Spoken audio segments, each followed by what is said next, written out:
Good afternoon बच्चों।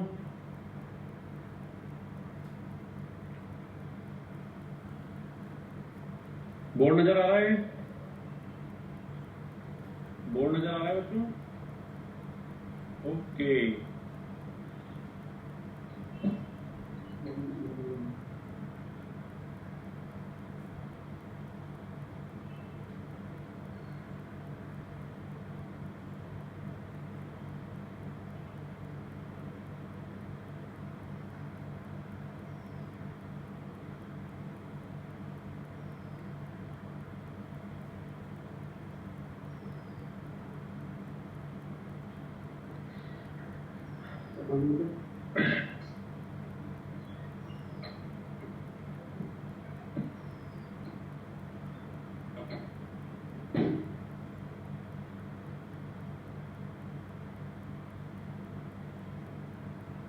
Offline का कोई अपडेट नहीं है अभी, मिल जाएगा आपको जब आएगा।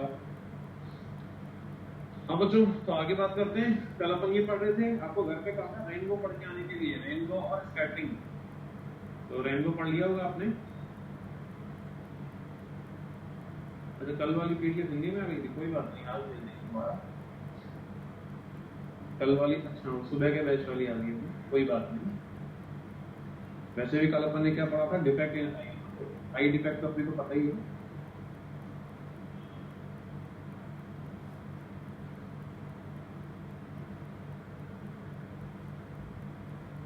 हाँ तो हाँ 10th का टॉपिक था वो, मंगला भारी, ठीक है ना। मगर अपने क्वेश्चन आ जाते हैं बेटा। डिफेक्ट जो था कल जो अपन ने पढ़ा था, एक बार रेनबो करवा दें इसका। तो देखो बच्चों, रेनबो जो है वो दो तरह के होते हैं। एक होता है, देखो ये है रेनबो।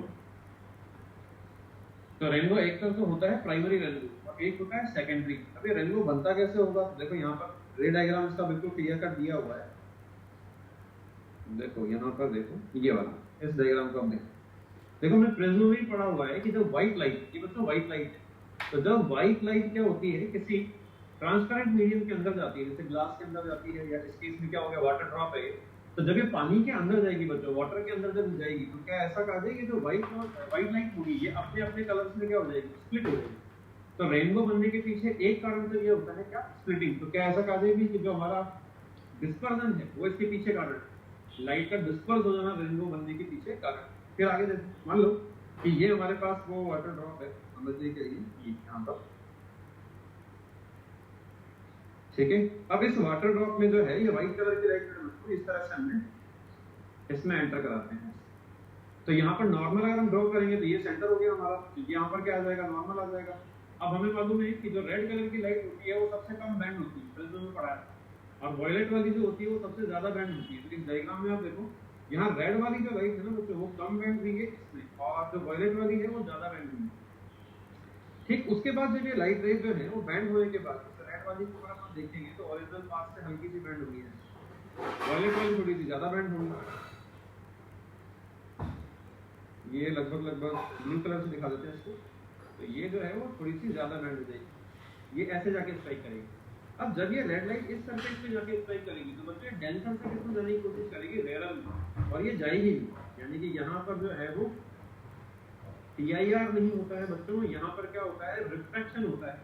मगर क्या होता है कि जहां भी रिफ्रैक्शन होता है, आज के बाद इस चीज को भी ध्यान रखना, रे ऑप्टिक्स में ही है ये भी, जब कभी भी किसी रे का क्या होता है, उसका रिफ्लेक्शन होता है, मतलब वो एक मीडियम से किसमें जाती है, दूसरे मीडियम में जाती है। जब भी वो रे एक मीडियम से दूसरे मीडियम में जाती है, तो आप एक ध्यान रखो कि रिफ्लेक्शन जो होता है उसके साथ साथ पार्शियल रिफ्लेक्शन भी होता है।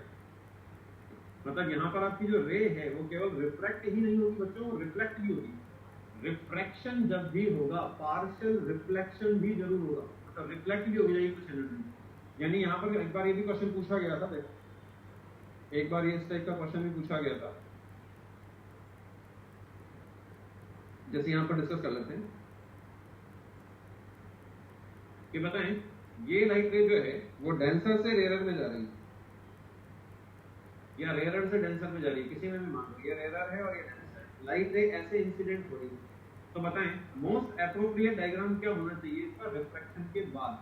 उसमें से पहला दिया हुआ था ये, फाइनल इसका जो डायग्राम है वो क्या होना चाहिए, एक नॉर्मल की तरह बैंड कर दिया हमने क्योंकि नीचे डेल्टा है। सेकंड ऑप्शन दिया हुआ था बच्चों ये है नॉर्मल से थोड़ा सा दूर। थर्ड दिया हुआ था ये इंसिडेंट है, इसमें से कुछ पोर्शन रिफ्लेक्टेड दिखा रखा था और कुछ नॉर्मल की तरफ बैंड दिखा था। तो आपको बताना है इन तीनों में से सबसे बढ़िया ऑप्शन कौन सा है, बेस्ट पॉसिबल ऑप्शन कौन सा है, थर्ड। तो इसको ध्यान रखेंगे, थर्ड है।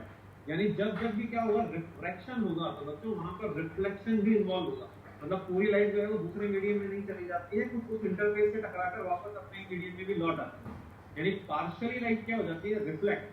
हाँ वो एक अलग बात है कि रिफ्लेक्टेड लाइट का जो एनर्जी है वो थोड़ा सा कम रहता है, ज्यादातर एनर्जी पार निकल जाता है, दूसरी तरफ निकल जाता है, मगर कुछ एनर्जी रिफ्लेक्ट भी जरूर होती है। तो यहाँ पर भी क्या हो रहा है बच्चों, रेनबो फॉर्मेशन में भी क्या होता है, इसको थोड़ा सा ध्यान रखो, डिस्कस कर ही रहे हैं कि जब ये लाइट है, जैसे मान लीजिए रेड वाली, तो ये जब लाइट पे जाके टकराती है इस वाले सरफेस पे, तो यहाँ पर भी बच्चों रिफ्रैक्शन होता है। कई जगह यहाँ TIR लिखा रहता है जो बिल्कुल गलत है, ठीक है। अब होता ये कि यहाँ से जो ये लाइट है, रेड कलर की लाइट जो है तो डार्क दिखा, ये लाइट जो है बच्चों इसमें से कुछ तो क्या हो जाता है, पार निकल जाता है और कुछ हो जाता है पार्शियली रिफ्लेक्ट। कुछ क्या हो जाता है, पार्शियली रिफ्लेक्ट। ये जो आपको डायग्राम में रेड कलर नजर आ रहा है वापस आता हुआ, ये रिफ्लेक्टेड लाइट है, रिफ्लेक्टेड लाइट है।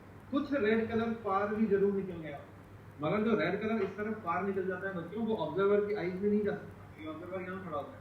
यानी ये जो रेज जो गई है, पार निकल रही है, इन रेज की वजह से रेनबो फॉर्मेशन नहीं होता, क्योंकि ये तो हमारी आंख तक कभी आती ही नहीं है। तो हम कह सकते हैं कि ये जो अंदर यहाँ एंटर हुई थी एनर्जी, अच्छा रिफ्लेक्शन यहाँ पर भी होगा दोस्तों। जब ये लाइट यहाँ टकराएगी तो क्या ऐसा करते हैं, रिफ्रैक्शन करके पानी के अंदर जा रही है, वाटर के अंदर जा रही है, तो जब भी वाटर के अंदर लाइट जाएगी बच्चों, तो यहाँ पर भी पार्शियल रिफ्लेक्शन जरूर हुआ होगा। अगर वो जो रिफ्लेक्शन है और जो रिफ्लेक्टेड लाइट है, वो रिफ्लेक्टेड लाइट कभी भी ऑब्जर्वर की आई से जाती नहीं है, इसलिए रे डायग्राम में हम उसको दिखाते भी नहीं। मगर ऐसा नहीं है कि यहाँ रिफ्लेक्शन नहीं होता है, होता है। अच्छा रिफ्लेक्शन वाली जो लाइट है, ये वाली जो लाइट है, ये हमारी आईज में नहीं जाती, इसका मतलब रेनबो फॉर्मेशन में तो इसका कोई लेना देना नहीं है। मगर क्या ऐसा कर रहे, जो टोटल एनर्जी इंसिडेंट हो रही थी, उस टोटल एनर्जी का कुछ पोर्शन क्या हो गया, अंदर चला गया, और कुछ पोर्शन क्या हो गया, बाहर रिफ्लेक्ट हो गया। इसका मतलब जो भी एनर्जी इंसिडेंट थी उसमें से कुछ एनर्जी का लॉस तो यहाँ हो चुका है रिफ्लेक्शन की फॉर्म में। उसके बाद जब ये एनर्जी आगे की तरफ जाएगी दोस्तों, जब ये आगे की तरफ जाएगी तो यहाँ पर क्या होगा, रिफ्लेक्शन होगा और साथ में ट्रांसमिशन भी होगा, मतलब रिफ्रैक्शन भी होगा। तो जो रिफ्रैक्टेड एनर्जी है वो भी हमारे किसी काम की नहीं है, इसका मतलब यहाँ फिर से एनर्जी का लॉस होगा। उसके बाद जो ये रिफ्लेक्टेड लाइट है बच्चों, ये रिफ्लेक्टेड लाइट फाइनली क्या होती है, रिफ्रैक्ट होती है, मतलब वाटर से कहाँ जाती है, एयर में जाती है, और उसके बाद फाइनली ये किसी ऑब्जर्वर की आईज में जाती है, ठीक। तो क्या ऐसा कहा जाए कि यहाँ पर आपका बार बार जगह जगह एनर्जी का क्या हो रहा है, लॉस हो रहा है, जगह जगह एनर्जी का क्या हो रहा है, तो लॉस हो रहा है। इसीलिए जब लाइट घूम घुमा के आती है तो उसमें से कुछ एनर्जी का क्या हो जाता है, लॉस हो जाता है। तो यहाँ पर एक चीज अपने को एनर्जी के बारे में भी ध्यान रखनी है। अच्छा ये इमेज कैसे बनी है, ये लाइट कैसे घूम के आई है, वो तो रे डायग्राम में एकदम क्लियर है। कौन सी लाइट कम बैंड होगी, रेड वाली, ज्यादा कौन सी बैंड होगी, ब्लू वाली। उसके बाद दोबारा से क्या होगा उनका रिफ्लेक्शन, और रिफ्लेक्शन के बाद क्या होगा बच्चों, वो फाइनली बाहर आ जाएंगे, और फाइनली बाहर आने के बाद वो किसी न किसी ऑब्जर्वर की आईज में जाएंगे। तो जब वो ऑब्जर्वर की आईज में जाती है तो प्राइमरी रेनबो के लिए हमने देखो एक डायग्राम तो ये लिया, मतलब एक ड्रॉप तो ये ली और एक ड्रॉप ये वाली। अच्छा इसमें कौन सी लाइट नीचे रहती है, रेड। सिंगल ड्रॉप के लिए बात कर रहे हैं, कौन सी लाइट नीचे रहती है,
यानी एक बार में एक ही लाइट उसकी आंख में जा सकती है। देखो यहाँ पर क्या हो रहा है कि हमने जो है वो समझने के लिए दो ड्रॉप यहाँ पर लिए हैं, आइडेंटिकल दो ड्रॉप। यहाँ से भी क्या हो रहा है, रेड लाइट और ब्लू लाइट निकल रही है, यहाँ से भी ब्लू और रेड निकल रही है। अब अगर ऑब्जर्वर को हम यहाँ खड़ा कर दें, इस जगह खड़ा कर दें, तो ऊपर वाली ड्रॉप से तो रेड कलर की लाइट इसकी आईज में आएगी। भाई ये जो ब्लू वाली है ये तो इसकी लाइट है, ये वाली जो ब्लू है ये तो इसकी आई में आएगी ना। जो लाइट हमारे ऊपर से ही निकल रही है, हमारे आंख में नहीं आ रही, उससे हमें कुछ नजर नहीं आ रही। इसी तरह से ये वाली जो रेड है ये भी इसके नीचे से निकल जाएगी, मतलब कि ये इसकी आईज में नहीं जाएगी। तो इसकी आईज में कौन सी लाइट जा रही है, तो क्या ऐसा कहा जाए ऊपर वाले ड्रॉप की तो रेड जा रही है और नीचे वाले ड्रॉप की ब्लू जा रही है। इसका मतलब इसको जो रेनबो नजर आएगा बच्चों वो ऐसा नजर आएगा जो इस डायग्राम में ये नजर आएगा। इसे ऊपर तो नजर आएगा रेड कलर और नीचे नजर आएगा ब्लू कलर, या वाले रेनबो। यानी इसके लिए अगर हम रेनबो देखें तो इसके रेनबो में सबसे ऊपर आएगा रेड और सबसे नीचे आएगा ब्लू या वायलेट। ठीक है, इसी तरह से अगर आप ये सेकेंडरी देखो, ये सेकेंडरी रेनबो, तो सेकेंडरी रेनबो में बच्चों ये लाइट क्या हो रही है, ठीक है ना। अपने को बहुत ज्यादा इसका पोस्टमार्टम नहीं करना है, मेनली क्रिटिकल किसी ने कहा था कि थोड़ा सा समझा दो तो समझने के लिए हम यहाँ पर बैठे। तो देखो यहाँ पर भी क्या होगा कि जब ये व्हाइट लाइट, ये भी व्हाइट लाइट है बच्चों और ये भी व्हाइट लाइट, जब ये व्हाइट लाइट यहाँ से अंदर जाएगी तो क्या ऐसा कहा जाए पार्शियली तो ये क्या हो जाएगी, लाइट अंदर चली जाएगी और पार्शियली यहाँ से एनर्जी का लॉस हो जाएगा ड्यू टू रिफ्लेक्शन। ठीक, उसके बाद क्या होगा, ये यहाँ जाके टकराएगी, यहाँ पर भी रिफ्लेक्शन होगा बच्चों। ये नॉर्मल ड्रॉ करके आप रिफ्लेक्टेड लाइट भी दिखा सकते हो, कुछ लाइट पार निकल जाएगी, पीआईआर यहाँ पर भी नहीं होता है। तो क्या ऐसा कहा जाए कि यहाँ से भी क्या हो रहा है, कुछ लाइट बाहर जा रही है, लाइट बाहर जा रही है, इसका मतलब एनर्जी का क्या होगा, लॉस हो गया। उसके बाद जब ये यहाँ से रिफ्लेक्ट होती है तो ये रिफ्लेक्ट होने के बाद डायरेक्ट बाहर नहीं चली जाती जैसा कि इसमें होता है। इसमें केवल एक ही बार रिफ्लेक्शन हो रहा है, कैंसिल होता है। इसमें क्या होगा, ये इस एज पर टकराएगी, रिफ्लेक्ट होने के बाद यहाँ कहीं टकराएगी और उसके बाद रिफ्लेक्ट होकर बाहर की तरफ आएगी, तब जाके हमारे ऑब्जर्वर की आईज में जाएंगे। अरे ठीक है ना भाई। तो सेकेंडरी रेनबो में दो बार इंटरनल रिफ्लेक्शन होता है, जबकि प्राइमरी में केवल एक ही बार रिफ्लेक्शन होता है। और क्या ऐसा कहा जाए एक बार रिफ्लेक्शन होता है साथ में रिफ्लेक्शन भी तो हो रहा होगा। इसी तरह से इसमें दो बार रिफ्लेक्शन होगा, यानी कि दो बार एनर्जी क्या होगी, बाहर निकल जाएगी, एक बार या रिफ्लेक्शन की वजह से निकल जाएगी। तो सोच के बताओ प्राइमरी में और सेकेंडरी में जो है ज्यादा एनर्जी का लॉस किसमें होगा,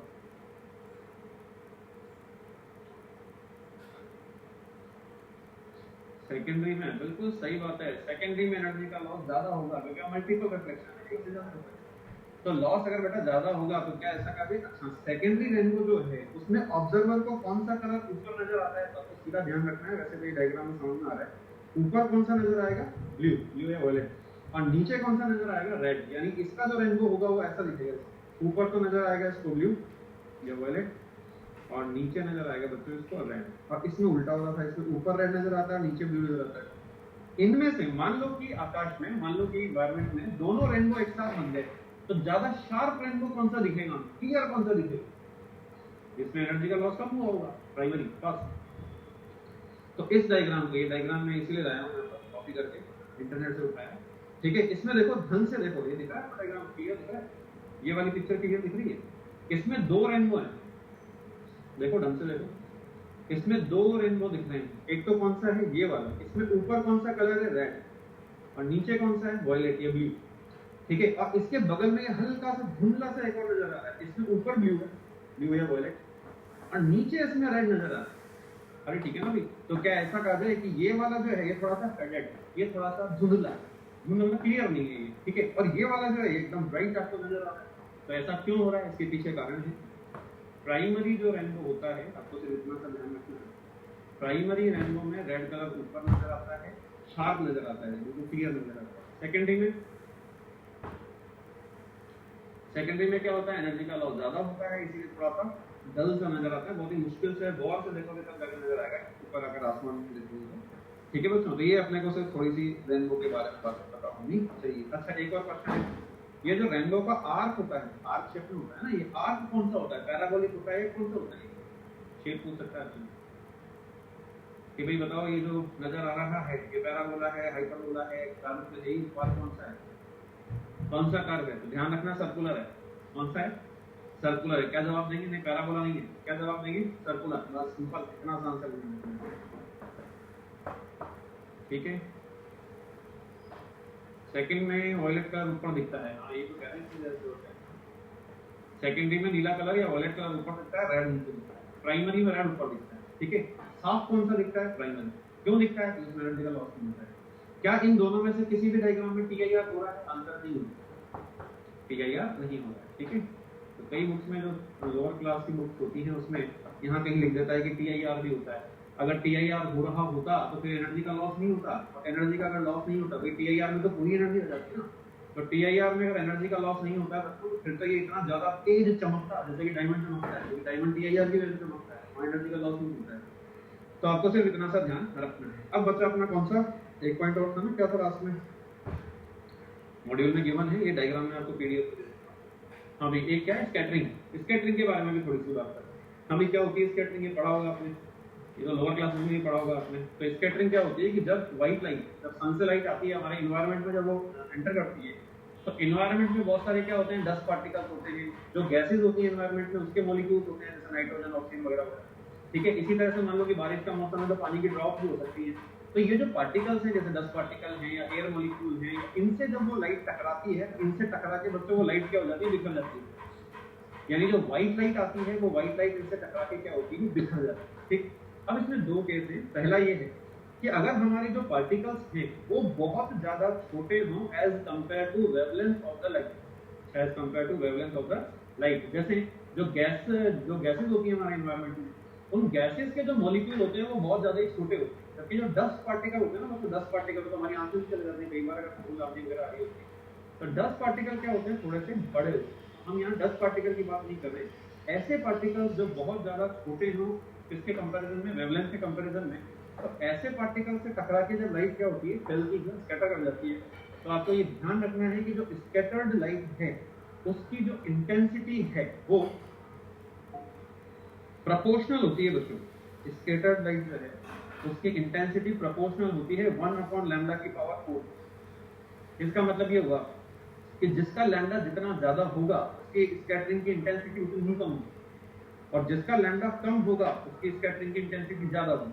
अब पूरा जो व्हाइट लाइट है उसमें तो विबग्योर है, और विबग्योर में अगर अपन देखें तो वॉयलेट कलर का लैम्डा सबसे कम होता है और रेड कलर का लैम्डा सबसे ज्यादा होता है। इसका मतलब रेड कलर का लैम्डा अगर सबसे ज्यादा है तो उसका इंटेंसिटी, मतलब उससे फैलने की जो क्षमता है एक तरह से, वो क्या होगी? सबसे कम। तो सबसे ज्यादा लाइट कौन सी फैलेगी, या जो लाइट फैली है उस फैली हुई लाइट में कौन से कलर की इंटेंसिटी सबसे ज्यादा होगी? आंसर है वॉयलेट कलर की। इसका मतलब ये हुआ कि जब व्हाइट लाइट हमारे एनवायरनमेंट में आती है ना, तो जैसे गैसेस मॉलिक्यूल से टकराती है वो, तो गैसियस मॉलिक्यूल से जब वो टकराती है तो टकराने के बाद क्या होती है? फैलते सारे ही कलर। ऐसा नहीं है कि केवल वॉयलेट ही फैलता है या ब्लू ही फैलता है, फैलते तो सारे ही हैं। मगर अकॉर्डिंग टू दिस रिलेशन सबसे ज्यादा कौन फैलता है? सबसे ज्यादा फैले हुए कलर की इंटेंसिटी किसकी होती है? ब्लू वाले की।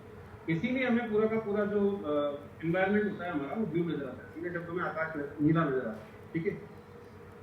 आकाश नीला नजर आता है। अच्छा, क्या ऐसा भी कहा जाए कि मान लो व्हाइट लाइट आ रही है और वो छोटे छोटे पार्टिकल से टकरा गई, मतलब गैसियस मॉलिक्यूल से टकरा गई तो सारे के सारे रंग फैल गए। तो सोच के बताओ सबसे ज्यादा कौन सा रंग फैला? ब्लू फैला। तो फिर सबसे कम कौन सा फैला? रेड। इसका मतलब ये हुआ कि अगर हम लाइट को बहुत दूर तक भेजना चाहते हैं, हमारी इच्छा है कि लाइट बहुत दूर तक ट्रेवल करे, तो क्या ऐसा कहा जाए कि ब्लू वाला कलर तो फटाफट से ही फैल जाएगा, टकरा के वहीं खत्म हो जाएगा, क्योंकि एनर्जी तो उसके पास भी लिमिटेड ही है। मगर रेड कलर सबसे कम फैलेगा। इसका मतलब रेड कलर अगर सबसे कम फैलेगा बच्चों, तो रेड कलर बहुत दूर तक ट्रेवल कर सकता है। इसका मतलब इन्वायरमेंट में बहुत दूर तक जो है वो रेड कलर जा सकता है, और ब्लू वाला कलर जो होगा वो फटाफट ही क्या हो जाता है? फैल जाता है, ठीक। इसका मतलब ये है कि रेड कलर अगर बहुत दूर तक जा सकता है, तो मान लो कि यहाँ पर कोई लाइट का सोर्स है, इस जगह कोई लाइट का सोर्स है ना, और यहाँ हमारा कोई ऑब्जर्वर खड़ा हुआ है बहुत ज्यादा डिस्टेंस पे, यहाँ सोर्स से कौन सी लाइट निकली? White light. और बीच में क्या आ गए? पार्टिकल, गैसियस मॉलिक्यूल आ गए। तो सोच के बताओ ये वाला जो अपना पर्सन है, इसकी आइज तक कौन सी लाइट सबसे ज्यादा इंटेंसिटी की पहुंचेगी? रेड, बिल्कुल सही है, रेड पहुंचेगी। तो रेड अगर पहुंचेगी तो क्या ऐसा कहा जाए? यही कारण होता है कि जो सिग्नल होते हैं ना हमारे, जैसे रेलवे के सिग्नल होते हैं या ट्रैफिक सिग्नल होते हैं, उसमें डेंजर का सिग्नल जो होता है वो रेड कलर से बनाया जाता है। क्यों? क्योंकि बहुत दूर से भी अगर कोई देख रहा हो तो उसको रेड कलर साफ साफ नजर आएगा, क्योंकि रेड जो होता है वो बहुत दूर तक ट्रेवल कर सकता है बिना बिखरे या बिना खत्म हुए, ठीक है। अच्छा भैया, रेडिश क्यों नजर आता है?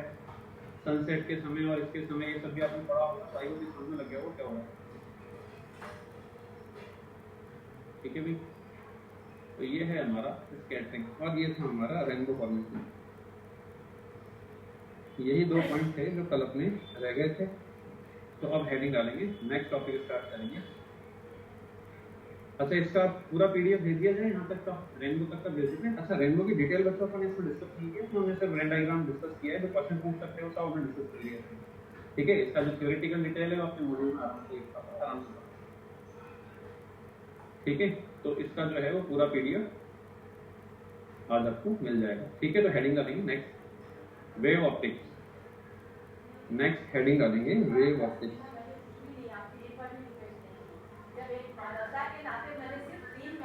Wave optics. मैंने सिर्फ 3 महीने के लिए कहा आंटी, मैंने पिछली बार 10 महीने का पूरा पैसा दिया। इस बार मुझे हेडिंग डालेंगे वेव ऑप्टिक्स। नहीं, इस बार मुझे दिक्कत थी, बच्चे को भी पिछली बार मैंने 10 महीना पूरा कराया।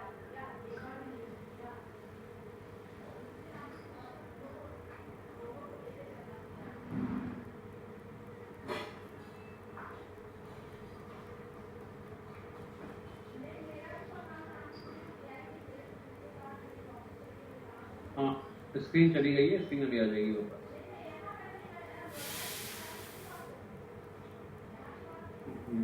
स्क्रीन वापस आ गई, बताओ जरा, आ गई ना वापस?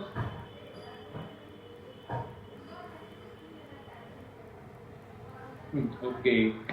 हाँ बच्चों, वेव ऑप्टिक्स पे इसकी थोड़ी सी अपन बात करते हैं कि वेव ऑप्टिक्स में अपन पढ़ने क्या वाला है। देखो, रे ऑप्टिक्स जब हमने स्टार्ट किया था, रे ऑप्टिक्स, तो हमने ये बात की थी कि लाइट जो होती है उसका जो नेचर होता है, बिहेवियर होता है, वो अलग अलग फिनोमिना में अलग अलग। जैसे रे ऑप्टिक्स में हम लाइट को क्या मानते हैं, स्ट्रेट टाइम पाथ से चलता हुआ मानते हैं, उसको वेव की तरह चलता हुआ नहीं मानते। हम बोलते हैं लाइट स्ट्रेट टाइम पाथ से चल रही है। तो वहां हमने ये भी बात की थी कि जब ऑब्स्टिकल मतलब जो रुकावट है एक तरह से लाइट के रास्ते में, जब ऑब्स्टिकल या ओपनिंग्स मतलब जैसे दरवाजा या खिड़की हो गया, जिससे लाइट पार जा रही है, उस टाइप से ओपनिंग्स हुई, तो अगर ऑब्स्टिकल जैसे लेंस हो गया या मिरर हो गया या ओपनिंग्स जो है, अगर ऑब्स्टिकल या ओपनिंग्स क्या होती हैं, बहुत बड़ी होती हैं एज कंपेयर टू लैम्डा। ये पहली ही क्लास की बात कर रहा हूँ मैं, रे ऑप्टिक्स सबसे पहले हमने यही पढ़ा था। तो वहां पर हम ऐसा मान लेते हैं कि लाइट क्या होती है, स्ट्रेट टाइम पाथ से मूव करती है। अगर मान लो कि हमारे ऑब्स्टिकल या जो ओपनिंग्स हैं वो बहुत ज्यादा छोटे हो, मतलब उनकी साइज कंपेयर टू लैम्डा हो, तो वहां पर हम लाइट को बच्चों स्ट्रेट टाइम पाथ से मूव करता हुआ नहीं मान सकते। वहां पर आपको लाइट को क्या मानना पड़ेगा, वेव मानना पड़ेगा, जैसे साउंड वेव होती है इस टाइप से। अरे ठीक है ना भाई। तो वेव ऑप्टिक्स जो है, इसके अंदर हम लाइट को ही पढ़ने वाले हैं वापस से, मगर यहाँ पर जो लाइट का प्रोपोगेशन है उसको स्ट्रेट टाइम प्रोपोगेशन नहीं माना जा सकता, बिकॉज यहाँ पर ऑब्स्टिकल या जो ओपनिंग्स होते हैं वो बहुत ही ज्यादा क्या होते हैं, छोटे हैं। ठीक, अब बच्चों लाइट जो है वो वेव होती है, इसके लिए लाइट जो है वो वेव होती है। इसके लिए कैसे पता चला वो कि लाइट वेव होती है? क्योंकि सबसे पहले जब इनिशियल थ्योरी आई थी लाइट के बारे में, सबसे पहले न्यूटन ने बताया था इसके बारे में, लाइट के बारे में, तो उन्होंने कहा था कि लाइट जो है वो पार्टिकल्स की फॉर्म में चलती है। मतलब जितने भी सोर्सेज हैं सबसे क्या निकलते हैं, पार्टिकल्स निकलते हैं। यानी लाइट को पहले क्या माना जाता था, पार्टिकल माना जाता था। ठीक है, उसको मानते हुए उन्होंने कई चीजें भी प्रूव कर दी, जैसे रिफ्लेक्शन प्रूव कर दिया। ठीक है, रिफ्लेक्शन को भी प्रूव करने की कोशिश की उन्होंने। ठीक है, तो सबसे पहले ऐसा माना जाता था कि लाइट क्या है, एक क्या बोलते हैं, पार्टिकल्स। ठीक, मगर धीरे धीरे देखा गया कि बहुत से फिनोमिना ऐसे थे जिनको पार्टिकल मानते हुए समझा नहीं जा सकता था। सबसे पहला फिनोमिना था इंटरफेरेंस। इंटरफेरेंस बच्चों हमेशा किसमें होता है? अच्छा, ये वही इंटरफेरेंस है जो क्लास 11 में अपने साउंड में पढ़ा था। तो इंटरफेरेंस बच्चों किसमें होता है? हमेशा वेव्स में।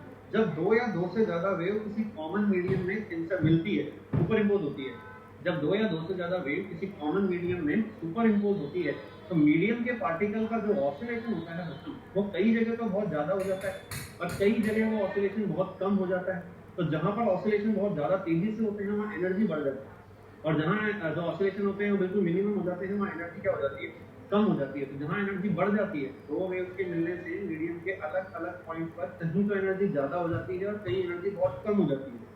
तो जहाँ एनर्जी बहुत ज्यादा हो जाती है, हम बोलते हैं उन पॉइंट्स पर जो वेव है वो कंस्ट्रक्टिव इंटरफेरेंस कर रही है, खड़ा होगा ना, कंस्ट्रक्टिव इंटरफेरेंस कर रही है। और जहाँ पर एनर्जी बहुत कम हो जाती है, मीडियम के जिन पॉइंट पर एनर्जी बहुत कम हो जाती है, वहाँ हम बोलते हैं कि दोनों वेव्स के बीच में क्या हुआ है, डिस्ट्रक्टिव इंटरफेरेंस। यानी इंटरफेरेंस किसके बीच में होता है? आंसर है वेव्स के बीच। इंटरफेरेंस जो फिनोमिना है बच्चों, वो किन में होता है? वेव्स में। अगर आप पार्टिकल्स देखें, दो अलग अलग डायरेक्शन से पार्टिकल्स फेंके खूब सारे और मीडियम में इंटरफेरेंस कराने की कोशिश करें, मतलब कहीं एनर्जी बढ़ने की और कहीं एनर्जी कम होने की अगर आप कोशिश करें तो वो पॉसिबल नहीं। इंटरफेरेंस, डिफ्रैक्शन, ये फिनोमिना सिर्फ किसके फिनोमिना है? वेव्स के। अगर कोई वेव है तभी उनमें इंटरफेरेंस हो सकता है। पार्टिकल्स के बीच में कभी भी इंटरफेरेंस नहीं हो सकता। तो इनिशियली ऐसा माना जाता था कि लाइट क्या है? पार्टिकल से तो इंटरफेरेंस नहीं होना चाहिए था, पार्टिकल से तो इंटरफेरेंस नहीं होना चाहिए था। मगर यंग ऐसे साइंटिस्ट थे, यंग डबल स्लिट एक्सपेरिमेंट बच्चों अपने को पढ़ना है। यंग ऐसे साइंटिस्ट थे जिन्होंने दो लाइट सोर्स से क्या ली? लाइट ली और उनको 3D स्पेस में मिलाया, जैसे अपन दो साउंड वेव को मिलाते हैं, सुपर इम्पोज कराया और उन्होंने ये देखा, लैब में प्रूव कर दिया उन्होंने कि कई जगह तो एनर्जी बढ़ गई है और कई जगह एनर्जी क्या हो गई? कम हो गई। इसका मतलब ये हो गया कि उन्होंने लाइट लेकर मीडियम में जब उनको सुपर इम्पोज कराया तो बिल्कुल वैसा ही फिनोमिना आया जिसको हम इंटरफेरेंस कहते हैं। सीधा सा मतलब है कि उन्होंने दो लाइट लेकर उनके बीच में क्या करा दिया? इंटरफेरेंस करा दिया। और बच्चों जैसे ही लाइट के बीच में इंटरफेरेंस हुआ, जैसे ही दो सोर्सेस से निकलने वाली लाइट में इंटरफेरेंस हुआ सुपरपोजिशन के बाद, वैसे ही ये प्रूव हो गया कि वो जो लाइट है वो लाइट पार्टिकल नहीं बल्कि क्या है? वेव। क्योंकि इंटरफेरेंस तो वेव्स में होता है, पार्टिकल्स में नहीं। तो यंग डबल स्लिट एक्सपेरिमेंट जो है वो पहला ऐसा एक्सपेरिमेंट था। यंग पहले साइंटिस्ट है जिन्होंने लैब में प्रूव कर दिया कि लाइट जो है वो वेव नेचर रखती है, क्योंकि उन्होंने लाइट में क्या करवा दिया? इंटरफेरेंस करवा दिया। इसी तरह से फिर आगे आने वाले टाइम में लाइट की डिफ्रैक्शन को भी पढ़ा गया लैब के अंदर। तो लैब में प्रूव कर दिया साइंटिस्ट ने कि जो लाइट होती है बच्चों वो इंटरफेरेंस भी शो करती है और डिफ्रैक्शन भी शो करती है। इंटरफेरेंस सिर्फ कौन शो कर सकता है? वेव्स। इसका मतलब लाइट क्या है? वेव्स। फिर एक दूसरा संकट खड़ा हो गया कि जो हम फोटो इलेक्ट्रिक इफेक्ट पढ़ते हैं, फोटो इलेक्ट्रिक इफेक्ट जो पढ़ते हैं बच्चों, मेटल की शीट पे हम फोटोन गिराते हैं, फोटो मतलब लाइट गिराते हैं, रेडिएशन गिराते हैं, रेडिएशन ही होता है लाइट, है ना। तो अगर आप क्या गिराओगे मेटल की प्लेट पर फोटॉन गिराओगे तो इलेक्ट्रॉन एमिट होने लग जाते हैं। ये फिनोमेना होता है photo electric effect. Photo electric effect को बच्चों अगर हम क्या करना चाहें, एक्सप्लेन करना चाहें, तो वहां पर आप जो है वो लाइट के रेडिएशन को वेव की फॉर्म में कंसीडर नहीं कर सकते।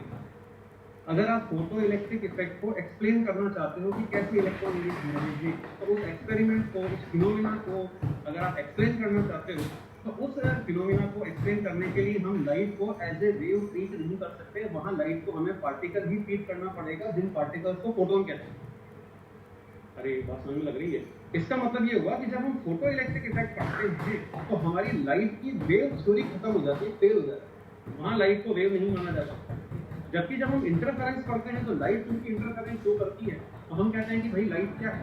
वेव। क्योंकि इंटरफेरेंस तो केवल वेव नहीं होता है। तो फिर अब कौन सी चीज सही है? फोटो इलेक्ट्रिक इफेक्ट में तो आप कह रहे हो कि वेव नेचर नहीं हो सकता, पार्टिकल नेचर होगा, जबकि आप इंटरफेरेंस में कह रहे हो कि नहीं, पार्टिकल नेचर नहीं हो सकता, वेव नेचर होगा। तो फिर इन दोनों में से कौन सा नेचर सही है? तो आगे जाके साइंटिस्ट ने माना कि जो लाइट है बच्चों उसकी ड्यूल नेचर होती है। लाइट की क्या होती है? ड्यूल नेचर होती है। ड्यूल नेचर का मतलब ये है कि किसी फिनोमिना में तो लाइट पार्टिकल की तरह बिहेव करती है और किसी फिनोमिना में लाइट वेव की तरह बिहेव करती है। तो इस टॉपिक में अपन सिर्फ ये पढ़ने वाले हैं कि लाइट जो है वो वेव की तरह बिहेव कैसे करती है। हम इस लाइट को क्या मानने वाले, कुल मिला के बात ये है कि हम इस टॉपिक में क्या पढ़ने वाले हैं। पहली चीज तो हम लाइट को वेव मानने वाले हैं। इसका मतलब इसमें फोटो इलेक्ट्रिक इफेक्ट वगैरह की कोई बात हम नहीं करेंगे। लाइट को क्या मानने वाले हैं बच्चों? वेव मानने वाले हैं। कैसे प्रूव करेंगे कि लाइट वेव है? या तो आप इंटरफेरेंस करवा दो या फिर डिफ्रैक्शन करा दो। तो कुल मिला के हमें इस पूरे टॉपिक में लाइट को क्या मानना है? वेव मानना है। सॉरी ठीक है भाई, लाइट को क्या मानना है? वेव मानना है। और उसके दो फिनोमिना पढ़ने हैं। पहला है इंटरफेरेंस। ये वही फिनोमिना है जो आप क्लास 11 की वेव में पढ़ चुके थे, साउंड वेव में पढ़ा होगा आपने। और एक दूसरा अपने को पढ़ना है डिफ्रैक्शन। एक तीसरा और पॉइंट है जिसको पोलराइजेशन बोलते हैं। मगर जो क्वेश्चंस बच्चों अपने पेपर में आते हैं 99% चांस इस बात के हैं कि वो या तो इंटरफेरेंस से आएगा या फिर डिफ्रैक्शन से आएगा। ये दोनों अपने को बहुत ही अच्छे से पढ़ना है और बहुत ही सिंपल है। सिंपल इसलिए भी है क्योंकि ये इंटरफेरेंस जो है वो वही है जो हमने 11th में पढ़ा। अच्छा बच्चों, फिर रे ऑप्टिक्स में और वेव ऑप्टिक्स में क्या अंतर है? भाई ये जो डिफरेंस अभी हमने समझा, ये तो उसके नेचर के ऊपर हमने बात की है कि वेव पार्टिकल नेचर रखती है फोटो इलेक्ट्रिक इफेक्ट में और वेव नेचर रखती है इंटरफेरेंस। तो फिर ये वेव और रे में क्या अंतर है? वेव और रे, वेव ऑप्टिक्स और रे ऑप्टिक्स, इन दोनों में बच्चों हम लाइट को क्या मान के रखते हैं? वेव ही मान के रखते हैं। मगर जब ऑप्टिकल बड़े होते हैं तो इस वेव को स्ट्रेट लाइन पाथ पे चलता हुआ माना जा सकता है, जिसको रे बोला जाता है। और अगर ऑप्टिकल बहुत ज्यादा छोटा है तो फिर हम ये जो वेव है इसको स्ट्रेट लाइन पाथ पे ट्रेवल करता हुआ नहीं मानेंगे, फिर तो बिल्कुल वैसे ही वेव मानेंगे जैसे साउंड वेव मानेंगे। यानी रे ऑप्टिक्स और वेव ऑप्टिक्स दोनों में हमने लाइट को क्या मान रखा है? वेव ही मान रखा है, पार्टिकल नहीं मान रखा है। ऐसा कहीं नहीं पढ़ा है हमने कि आपने एक लेंस लगा दिया और उसके ऊपर फोटोन गिर रहा है, फोटोन गिर रहे हैं तो पार्टिकल गिर रहे हैं। ये पार्टिकल बिहेवियर नहीं था रे ऑप्टिक्स में, कैसा बिहेवियर था? Wave behaviour. मगर वेव, जब लाइट को आप वेव मानते हो तो उसमें भी दो केस हो सकते हैं। अगर ऑप्टिकल बड़ा है तो उस वेव को आप स्ट्रेट लाइन पाथ पे ट्रेवल करता हुआ मानेंगे, तो रे कहते हैं, तो रे ऑप्टिक्स पढ़ते हैं। और अगर आपके ऑप्टिकल या ऑप्टिक्स बहुत छोटे हैं एज कंपेयर टू लेंदा, तो उस केस में बच्चों हमें इसको क्या मानना पड़ेगा? वेव मानना। आई होप ये क्लियर हो गया होगा कि इन तीनों में क्या अंतर है। पहला है लाइट क्या रखती है बच्चों? ड्यूल नेचर रखती है, पार्टिकल नेचर रखती है और वेव नेचर रखती है। वेव नेचर को कैसे प्रूव किया जा सकता है? आप इंटरफेरेंस करवा लो, लाइट के अंदर इंटरफेरेंस करवा लो तो मान लेंगे कि वेव नेचर। वही टॉपिक में पढ़ेंगे और वही नियम करके दिखाया। उससे पहले तक इसको पार्टिकल ही मानते थे। अच्छा, ये पार्टिकल नेचर रखती है, ये कैसे प्रूव करेंगे?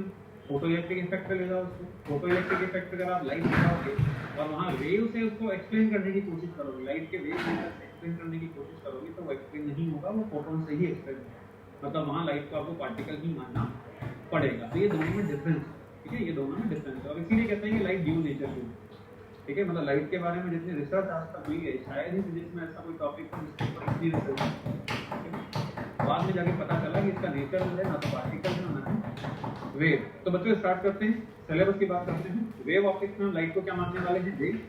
और इसको वेव प्रूव करने के लिए हम दो एक्सपेरिमेंट पढ़े। पहला interference, young double slit experiment है, और एक है हमारा डिफ्रैक्शन, ठीक है बच्चों। इंटरफेरेंस और डिफ्रैक्शन, ये दो पॉइंट हमें डिस्कस करना है, ठीक है। ठीक, तो स्टार्ट करते हैं।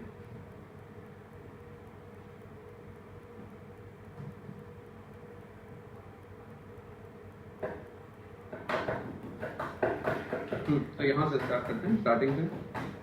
तो मतलब सबसे पहले स्टार्टिंग में सबसे पहले जो थ्योरी आई थी लाइट के बारे में, सबसे पहले जो थ्योरी आई थी वो थी, देखो ये पढ़ी भी होगी आपने, कॉर्पस्कुलर थ्योरी। कॉर्पस्कुलर थ्योरी जो थी वो एक साइंटिस्ट थे डेस्कार्ट, उन्होंने कब दी थी? 1637 में। मगर ये जो थ्योरी है कॉर्पस्कुलर थ्योरी जो है बच्चों, इसको डेवलप किया किसने? न्यूटन ने। कई बुक्स में जो कॉर्पस्कुलर थ्योरी होती है उसका लिखा रहता है गिवन बाय न्यूटन, क्योंकि न्यूटन ने नहीं दी थी, न्यूटन से पहले भी एक साइंटिस्ट थे, उन्होंने दी, ठीक है। मगर ये आप ध्यान रखो कि मान लो 4 ऑप्शन दिए गए हैं पेपर में और ये वाले भाई साहब का नाम नहीं लिखा गया है, न्यूटन का नाम और 4 ऑप्शन में दे रखा है, सीधा टिक मार देंगे। अगर 4 ऑप्शन में केवल न्यूटन है और वो नहीं डेस्कार्ट नहीं है ना, ठीक। अच्छा, ये थ्योरी क्या बोलती थी? ये बिल्कुल इनिशियल स्टेज पे थ्योरी थी, जैसे एटॉमिक स्ट्रक्चर में नहीं पढ़ते हैं, एटॉमिक स्ट्रक्चर में बहुत सारी थ्योरी रही है। सबसे पहले कौन सी? एक प्लम हुई, फिर बाद में देखा गया तो गलत थी वो, फिर उसके बाद बोहर आया, उसके बाद और भी बहुत सारे लोग आए। उसी तरह से मतलब सबसे पहले, सबसे इनिशियली मतलब 1637 में जो सबसे पहले थ्योरी दी थी वो थ्योरी दी थी न्यूटन ने। लाइट के बारे में सबसे पहले किसने बताया? न्यूटन ने। आगे जाके ये थ्योरी पूरी तरह से गलत साबित हो गई, फेल हो गई। मगर इसकी इंपॉर्टेंस इसलिए है क्योंकि ये थ्योरी सबसे पहली थ्योरी थी जिसने बताया था कि लाइट जो है उसका बिहेवियर कैसा होता है या लाइट कुल मिला के क्या होता है, ठीक। तो अब इस थ्योरी के कुछ पॉइंट्स हैं, उन्होंने कुछ चीजें मानी, ठीक है। उनमें से सबसे पहली पढ़ो। देखो सीधे सीधे उन्होंने ये कहा था कि जितने भी लाइट सोर्स होते हैं बच्चों, इन सभी से क्या निकलते रहते हैं? पार्टिकल। मतलब लाइट को उन्होंने पार्टिकल मान लिया। उन पार्टिकल्स का ही नाम क्या है?